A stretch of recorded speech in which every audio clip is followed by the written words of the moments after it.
Olá, tudo bem? Meu nome é André e hoje eu vim fazer uma avaliação de aspectos não positivos de Olímpia em São Paulo. É claro que aspectos positivos vocês encontram muitos vídeos já aqui no YouTube mostrando o parque, mostrando como é que é bacana e de fato eu confirmo, é bacana e vale a pena. Eu gostei e pretendo voltar, mas sempre tem alguns pontos não tão legais e eu pretendo expor isso para quem está indo para lá. Bom, em primeiro lugar,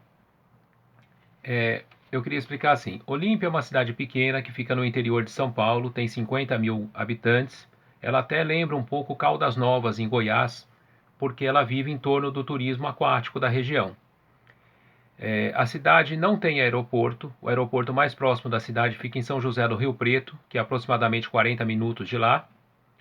E para ir de São José até Olímpia, eu recomendo que você tem duas opções: ir de ônibus de viagem ou ir de ônibus intermunicipal. Eu recomendo o ônibus intermunicipal, porque apesar dele não ser tão confortável, ele sai do mesmo local que sai o ônibus de viagem em São José, que é a rodoviária, e sai a metade do preço. Então acaba valendo mais a pena. Além disso, Olímpia, com relação a meio de transporte, ela tem táxi, tem ônibus e tem Uber. O ônibus eu vi muito pouco na cidade. Acho que por se tratar de cidade pequena, deve ter horário para passar, não sei exatamente. O Uber eu achei que vale bem a pena. O táxi eu não posso falar porque eu não peguei. E o Uber eu achei que vale bem a pena. Ele sai bem mais barato que um Uber em cidade grande. E você pode até fazer como eu fiz, que combinei com um motorista de Uber de lá, chamado Wagner, até recomendo o serviço dele. Eu troquei telefone com ele e no horário que eu precisava ele me pegava e me deixava onde eu queria a preço de Uber. Vale bem a pena, eu recomendo. Sai bem baratinho porque é uma cidade pequena. Bom, o que tem para fazer na cidade fora os parques? Aí é uma coisa interessante. Como Olímpia vive em torno do turismo aquático, ela não tem muito o que fazer fora os parques. Eu não vi nenhuma balada na cidade e poucos bares na avenida principal de lá. Além disso, uma coisa que me chamou a atenção é que apesar dela se autodenominar a capital nacional do folclore, a única coisa que eu vi de folclore lá foi um museu que, embora interessante, eu achei ele um pouco pequeno para uma cidade que dá tanta ênfase como capital nacional. Eu confesso que eu esperava ele um pouco maior. Vale a pena conhecer a título de curiosidade, mas ele não é tão grande quanto eu esperava. Bom, vamos ao que interessa. Quanto aos parques. O Termas dos Laranjais é um parque bem legal, vale bem a pena estar indo, inclusive tem estacionamento gratuito, mas tem alguns pontos não interessantes também, né? Primeiro que você paga o ingresso para utilizar o parque o dia todo, mas os principais brinquedos não funcionam o dia todo. Eles abrem mais tarde do que os outros brinquedos e fecham na hora do almoço, geralmente entre meio-dia e 2 da tarde. E aí é que está o problema, se você vai num dia que o parque está cheio, todo mundo vai almoçar nesse horário, porque os principais brinquedos fecharam, e aí você acaba também tendo dificuldade para achar um lugar para comer, onde tem a mesinha para você sentar, porque está super lotado, está todo mundo almoçando no mesmo horário, né? Além disso, uma coisa interessante é que apesar de ser um parque aquático, eu não vi bebedor lá dentro. Então eu recomendo que você leve uma garrafa de água na mochila, para evitar que você gaste dinheiro à toa lá dentro com água, porque eu não vi bebedor no parque. Se tem, eu não vi. Um outro aspecto é com relação à promessa que eles fazem que são todas piscinas aquecidas. Não é verdade.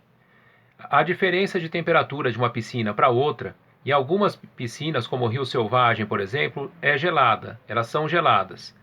Então não é verdade que todas as piscinas são aquecidas. Um outro aspecto com relação ao Parque Termas dos Laranjais é a abordagem de cotas lá dentro. Quando você está dentro do parque, algumas pessoas te abordam querendo vender cotas de hotel para você. Te prometem até ingresso grátis se você for lá com eles para escutar a proposta. Mas eu recomendo que você só vá se realmente você tiver interesse em comprar. Porque você acaba perdendo o dia lá, deixa de aproveitar o parque para uma coisa que não é tão interessante.